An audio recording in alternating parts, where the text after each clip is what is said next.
얼마 전 한국 사회를 충격에 빠뜨렸던 정인이 사건이 있었죠. 16개월의 아이를 양부모가 상습적으로 학대해서 숨지게 한 사건입니다. 그런데 보도를 따르면요, 이 정인이는 잘 울지 않는 아이였다고 합니다. 16개월의 아이가 잘 울지 않았다는 겁니다. 여러분들은 이를 어떻게 생각하실지 모르겠는데, 전문가에 의하면요, 이는 결코 좋은 것이 아니었다고 합니다. 아이는 울음을 통해서 주변과 소통한다는 거예요. 울음을 통해서 타인의 반응을 살피고 자신과 타인을 구별하며 이 발달에 필요한 다양한 경험치를 얻는다는 겁니다. 그러므로 아이가 불편하거나 짜증나거나 무언가를 요구하고 싶을 때 우는 것은 당연합니다. 여러분, 이게 정상이에요. 아이 정서가 잘 발달되고 있다라는 뜻입니다.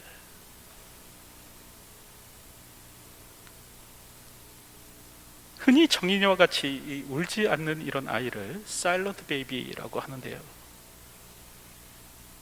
사일런트 베이비에는 몇 가지 특징이 있습니다. 첫째, 얼굴에 표정이 없습니다. 둘째, 떼를 쓰거나 요구하지 않습니다. 셋째, 기쁨이나 즐거움도 표현하지 않습니다. 넷째, 짜증이나 투정도 안 씁니다. 다섯째, 엄마가 사라져도 관심이 없습니다. 여섯째, 목소리도 내지 않습니다. 일곱째, 불러도 대답이 없습니다. 여덟째, 울지 않습니다. 여러분, 만약 아이가 이런 모습을 보이면요, 전문가의 도움을 받아봐야 합니다. 아이가 잘 울지 않는다는 것은요, 여러분, 성숙하기 때문에 그런 것이 아니에요. 아이가 떼를 쓰거나 요구하지 않는다라는 것은 이 아이가 막 인내심이 많기 때문에 그런 것이 아닙니다. 어쩌면 이 아이에게 문제가 생긴 것일지도 몰라요. 정서적으로나 신체적으로나 이상이 생긴 건지도 모릅니다. 잘 울지 않는 아이는요, 병든 아이일 수도 있어요.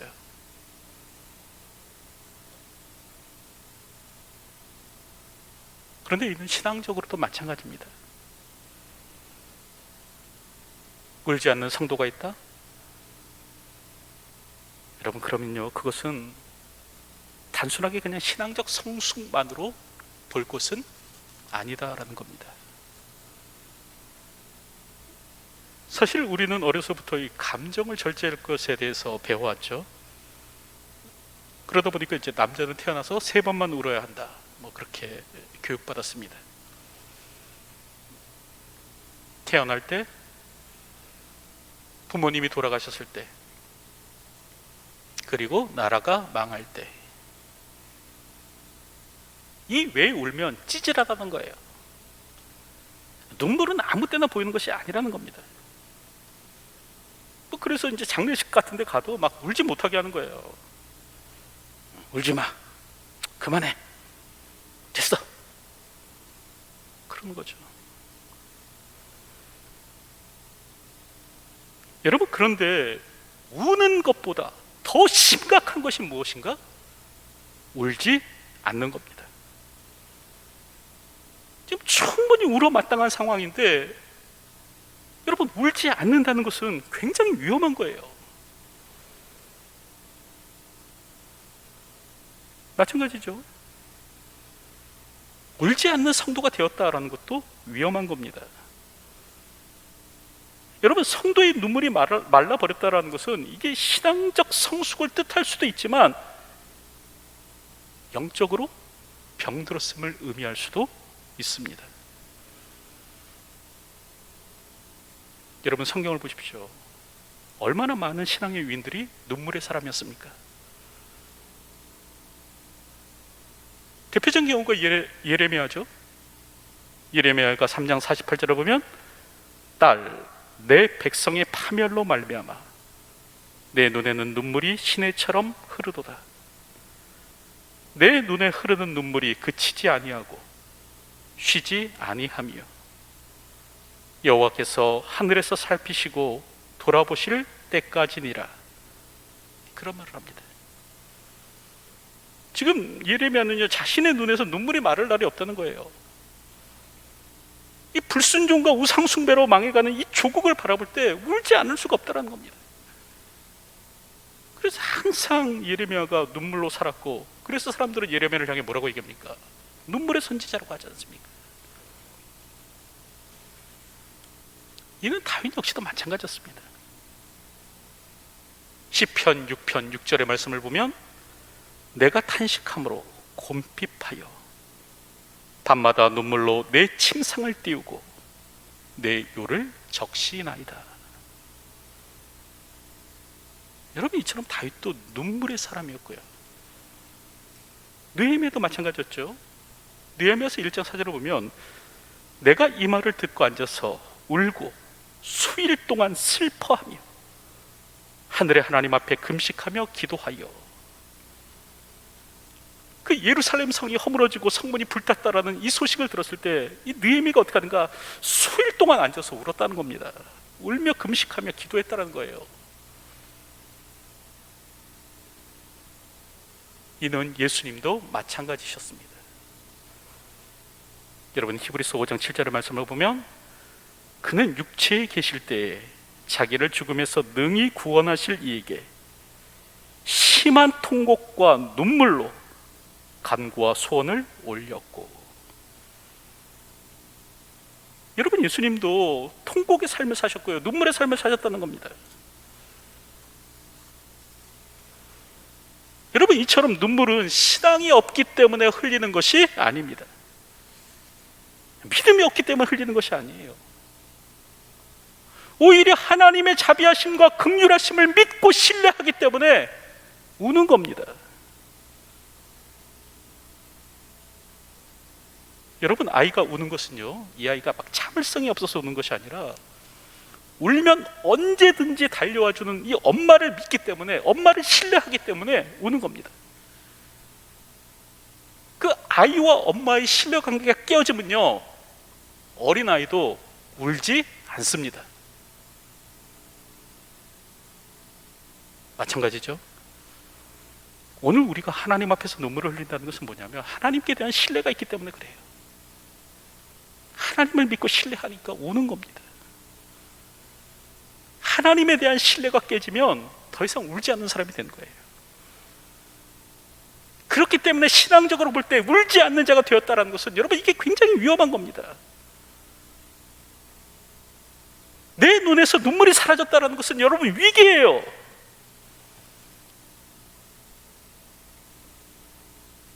그럴 때 오늘 본문을 보면 이스라엘이 바로 이와 같은 겁니다. 저들이 이제 울지 않는 자들이 된 겁니다. 지난주에 살펴본 바와 같이 이제 이스라엘이 블레셋의 지배 아래 놓이게 되죠. 사사기 13장 1절을 보면 이스라엘 자손이 다시 여호와의 목전에 악을 행하였으므로 여호와께서 그들을 40년 동안 블레셋 사람의 손에 넘겨주시니라. 그런데 놀라운 것은 뭐냐면, 이런 블레셋 사람의 압제 가운데 이스라엘이 있었음에도 불구하고 저들이요, 부르짖지 않았다는 겁니다. 무려 40년 동안, 기나긴 세월 동안 이방 압제 가운데 있었음에도 불구하고 저들이 하나님을 찾지 않았다는 거예요. 과거에는 이방의 압제에 놓이면 이스라엘은 울며 탄식하며 하나님 앞에 부르짖었습니다. 회개하고 하나님의 구원을 바랬어요. 그런데 이제 그들이 그러지 않는 겁니다. 마치 상습적인 학대를 당한 아이 마냥 이제 울지 않는 백성이 된 거예요. 여러분, 이는 당시 이스라엘의 영적 상태가 얼마나 심각했는가를 오늘 우리에게 보여주는 말씀인데, 그런데 여러분, 오늘 우리 역시도 이와 같지는 않습니까? 오늘 우리 역시도 이와 같은 모습으로 살아가지는 않느냐는 거예요. 피리를 불어도 춤추지 아니하며 슬피 울어도 가슴을 치지 않는 사람처럼 더 이상 울지 않는 사람으로 오늘 우리가 이 땅을 살아가고 있지는 않느냐는 겁니다. 하나님을 향한 믿음, 하나님을 향한 신뢰를 잃어버린 채 이제 울지 않는 백성이 되어버린 것은 아니냐는 말입니다. 여러분, 눈물을 잃어버린 것은 건강함의 표시가 아닙니다. 통곡이 사라진 것은 성숙함의 징표가 아니에요. 그래서 찰스 스펄전이 뭐라고 얘기했습니까? 마른 눈을 가지고서는 천국에 들어가지 못한다. 콜롬비아 신학교의 스티븐 옥포드 교수는요, 그리스도인의 리더십이란 꿇은 무릎, 젖은 눈, 깨어진 심장에 있다, 그런 말을 했어요. 꿇은 무릎, 젖은 눈, 깨어진 심장의 사람이 그리스도인이라는 거예요. 그렇다고 한다면 하나님 앞에서 울어본 적이 언제입니까? 여러분들은 언제 통곡과 눈물로 하나님을 찾으셨습니까? 이젠 울 필요가 없어진 겁니까? 나는 부자라 부유하여 부족한 것이 없으십니까? 여러분, 오늘 우리가 마른 눈으로 산다는 것은 하나님을 향한 신뢰를 다 잃어버렸다는 거예요. 내 눈에서 눈물이 사라졌다는 것은 더 이상 하나님을 믿지 않게 되었다는 거예요.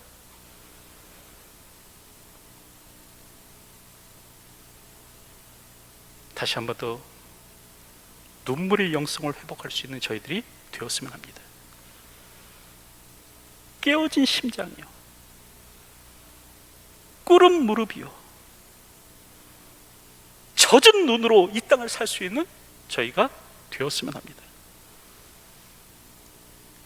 여러분, 성경은 너희가 악한 자라도 좋은 곳으로 자식에게 줄 줄 알거든 하물며 하늘에 계신 너희 아버지께서 구하는 자에게 좋은 것으로 주시지 않겠느냐 말씀하십니다. 여러분, 오늘 우리 하나님은 자녀들에게 가장 좋은 것으로 주실 줄 아는 하늘 아버지시라는 거예요. 우리의 작은 신음의 소리에도 응답하시고 우리를 향해서 달려오시는 좋으신 아버지가 우리 하나님이시라는 거예요. 여러분, 이 하늘 아버지에 대한 믿음 잃어버리지 마시기 바랍니다. 내가 울어도 엄마는 오지 않아, 이런 사일런트 베이비, 이런 그 마음이 아니라 다시 한 번 더 우리의 작은 신음의 소리에도 응답하여 주시는 그 신실하신 하나님, 그 하나님에 대한 믿음을 가지고 오늘도 하나님을 찾고 구할 수 있는 저희가 되어야 할 것입니다.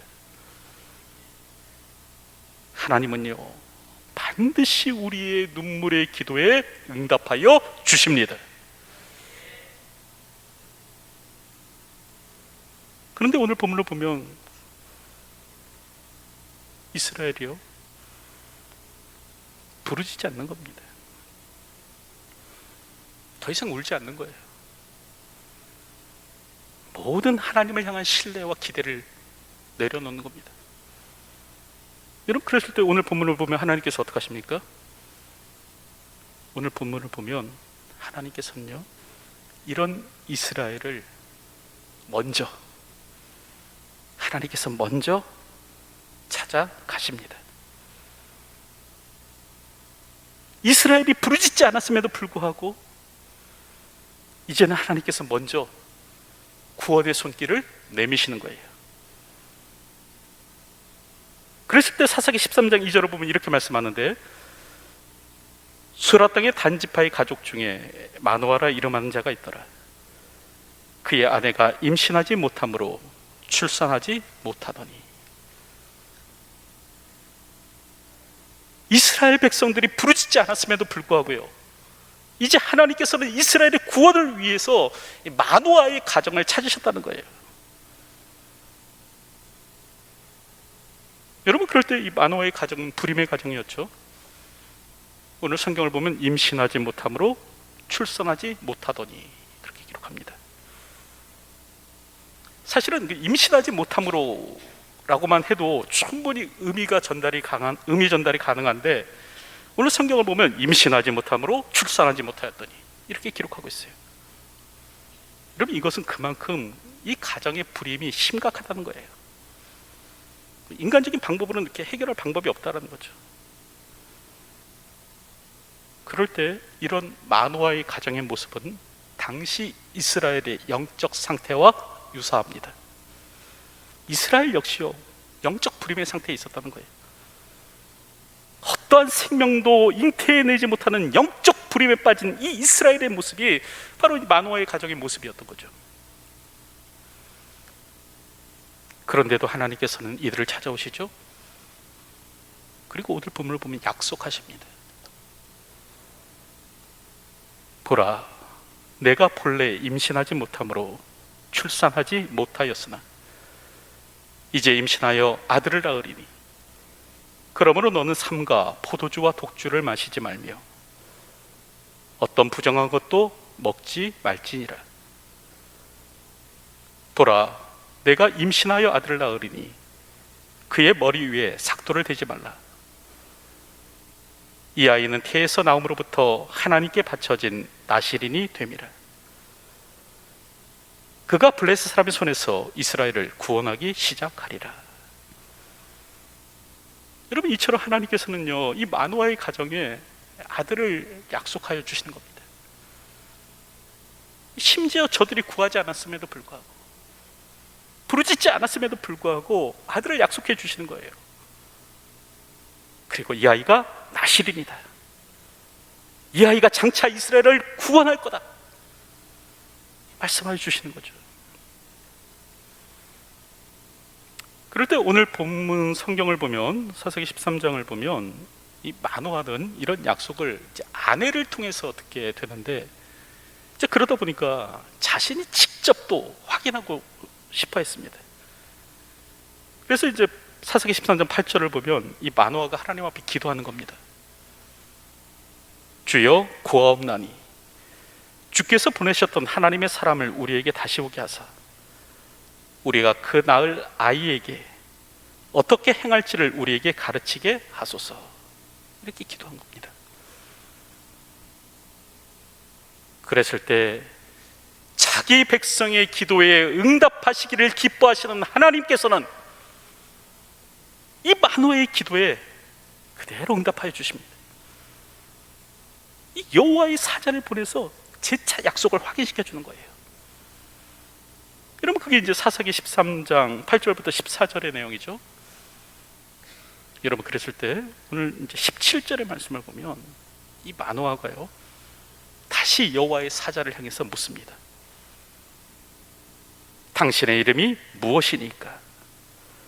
당신의 말씀이 이루어질 때 우리가 당신을 존귀히 여기리이다. 그렇게 말을 합니다. 그러자 여호와의 사자가 대답하죠. 어찌하여 내 이름을 묻느냐? 내 이름은 기묘자라. 그렇게 합니다. 여러분, 하나님께서는요, 여호와의 사자를 통해서 당신이 기묘자 되심을 말씀하여 주시는 겁니다. 그럴 때 기묘자란 무슨 뜻인가? 여러분, 여기서 기묘라는 말은 히브리어로 필리입니다. 이해할 수 없는, 놀라운 이라는 뜻을 가지고 있습니다. 특별히 성경을 보면 이 말은 하나님의 놀라운 역사를 묘사할 때 사용되는 말인데요, 시편 139편 14절을 보면 내가 주께 감사하옴은 나를 지으심이 심히 기묘하심이라. 주께서 하시는 일이 기이함을 내 영혼이 잘 아나이다. 여러분, 그렇게 말씀하고 있고요. 또 이사야서 28장 29절을 보면 이도 만군의 여호와께로부터 난 것이라. 그의 경영은 기묘하여 지혜는 광대하니라. 여러분, 그렇게 말씀합니다. 여러분, 이처럼 기묘는 하나님의 놀라운 역사를 나타낼 때 사용하는 말이에요. 그럴 때 성경은 오늘 하나님을 어떤 분으로 우리에게 말씀하고 있는가? 하나님은요, 기묘자시라는 겁니다. 다시 말하면 우리의 머리로 다 헤아릴 수 없는 분, 우리의 이해를 넘어서는 분, 그래서 사람으로 깜짝 놀라게 만드시는 분, 그분이 우리 하나님이시라는 거예요. 영어로는 Beyond Understanding.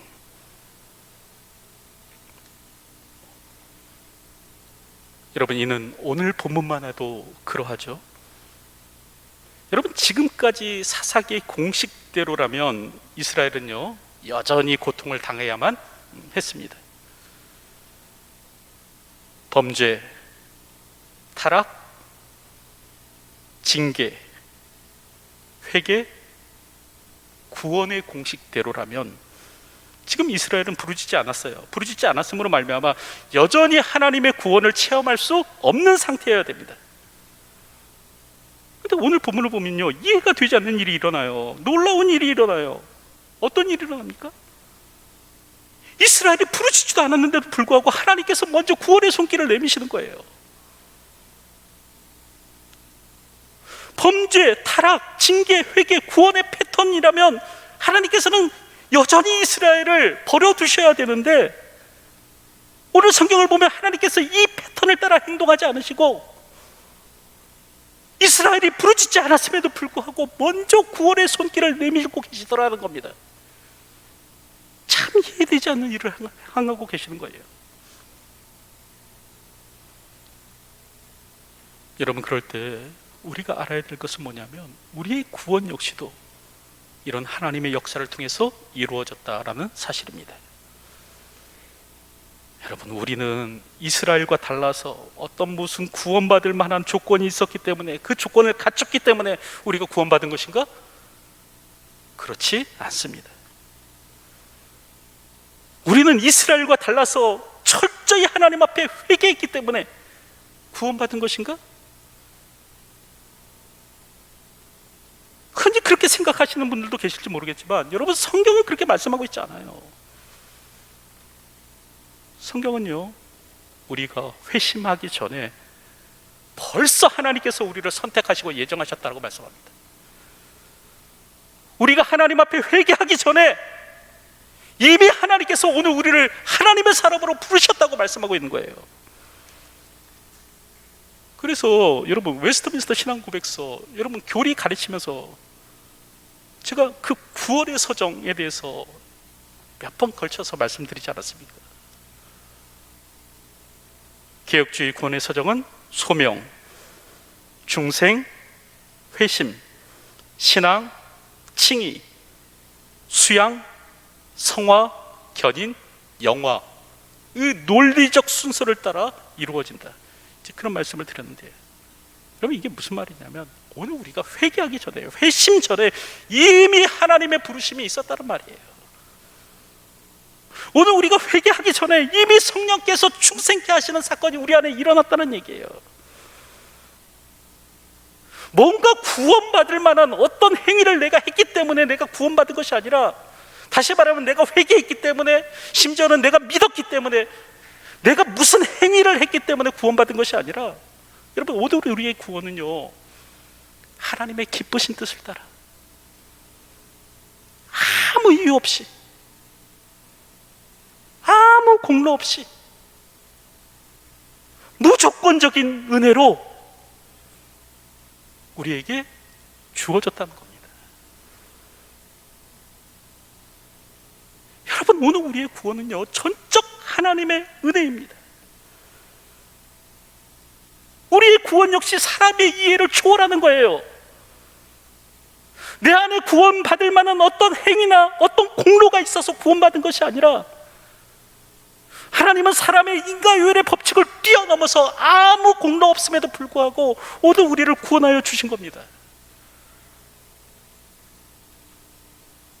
창세 전에 내가 알지 못하는 이유로 이미 하나님께서는 나를 선택하셨고, 그리고 그 선택하심에 따라 성령께서 내 안에 새 생명의 씨앗을 심어 넣으셔서 복음에 대하여 반응할 수 있도록 만들어 주셨고, 특별히 그 말씀으로 나를 설복하시어 나로 하여금 십자가 앞에 항복하도록 만들어 내셨다는 거예요. 내가 믿어서 구원 얻은 것이 아니라, 내가 회개해서 구원 얻은 것이 아니라, 나로 하여금 믿게 하시고 나로 하여금 회개케 하셔서 나로 구원에 이르도록 하나님께서 하셨다는 겁니다.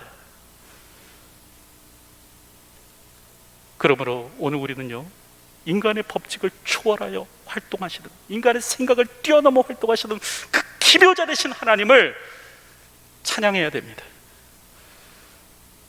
사람의 공식 안에 머물지 아니하시고 사람의 생각을 뛰어넘으셔서 오늘 우리를 구원하여 주시는 그 기묘자 되신 하나님을 찬송할 수 있어야 돼요.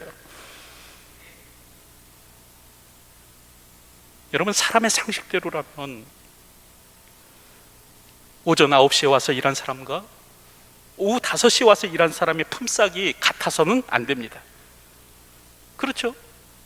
아침부터 와서 일한 사람과 오후 늦게 와서 일한 사람이 받는 품삯이 같아서는 안 돼요.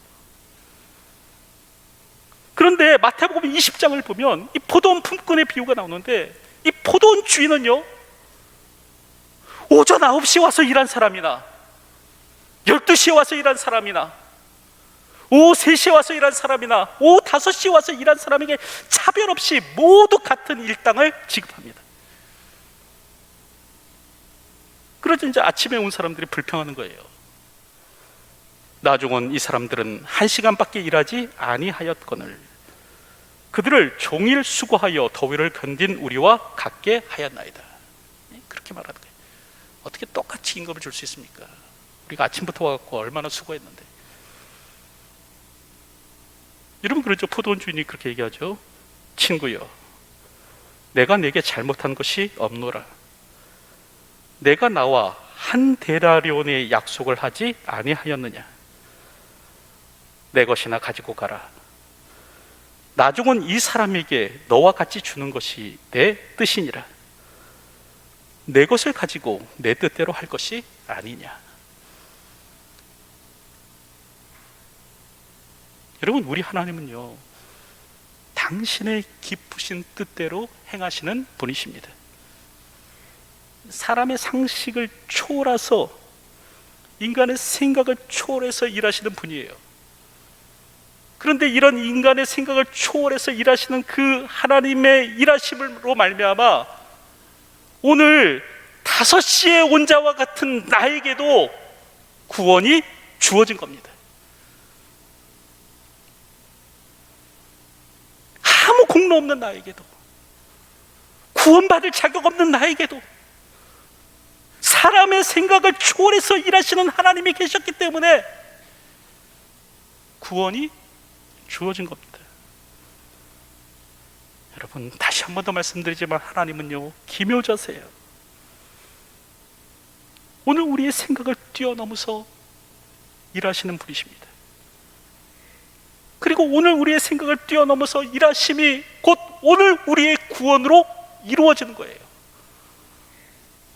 불순종하면 심판받아 마땅하지만 하나님은 이 공식에 얽매이지 않으시고 당신의 하나밖에 없는 아들 예수 그리스도를 보내주셔서 오늘 우리를 구원하여 주신 것입니다.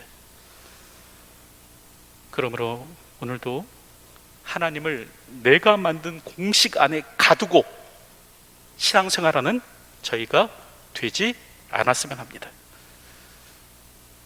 그리고 이 공식을 뛰어넘어서 무조건 무조건적인 은혜로 나를 구원하여 주시는 그 구원의 하나님 찬양하며 살아야 합니다. 오늘도 이와 같은 삶이 저와 여러분 가운데 있기를 주님의 이름으로 축원드립니다. 이제 말씀 맺으려고 하는데요, 여러분, 첫째로 우는 것보다 울지 않는 것이 더 큰 위기입니다. 지금 내가 울지 않는 아이가 된 것은 아니지, 하나님께 대한 믿음, 신뢰 다 잃어버려갖고 내 눈에서 눈물이 말라버린 건 아니지, 생각해 보시기 바랍니다. 둘째, 하나님은 기묘자이십니다. 우리의 이해, 우리가 만든 법칙, 공식을 뛰어넘어서 행하시는 분이십니다. 그렇기 때문에 나의 구원이 이루어진 거예요. 5시에 온 자와 같은 오늘 나도 구원받을 수 있게 된 겁니다. 사람의 생각을 뛰어넘어서 당신의 구원 계획을 이루어 가시는 하나님이 계시기 때문에 오늘 나도 구원받을 수 있는 거예요. 오늘도 이 구원의 하나님을, 기묘자 되신 하나님을 찬양하며 살아가는 저와 여러분들이 되었으면 합니다. 오늘도 이런 사람이 저와 여러분 가운데 있기를 주님의 이름으로 축원드립니다. 기도하겠습니다. 하나님, 우리 안에 눈물이 마르지 않게 하시고 하나님을 향한 믿음과 신뢰 가운데 이 땅을 살아가는 삶이 되게 하여 주시기를 소원합니다. 믿음을 잃어버려, 신뢰를 잃어버려 눈물을 잃고 살아갔던 이스라엘 백성처럼 살지 않게 하여 주시고, 오늘도 하늘 아버지에 대한 믿음 가운데, 신뢰 가운데 이 땅을 살아가는 저희의 삶이 될 수 있도록 인도하여 주시옵소서. 더불어 사람의 생각을 초월하여 행하시는 기묘자 되신 하나님을 찬양합니다. 우리의 구원이 바로 사람의 생각을 초월하여 행하시는 하나님께로부터 난 것임을 기억할 수 있도록 도와주시고, 오늘도 그 구원의 하나님을 늘 찬양하며 살아가는 저희의 삶이 되게 하여 주시옵소서. 예수님의 이름으로 기도하옵나이다. 아멘.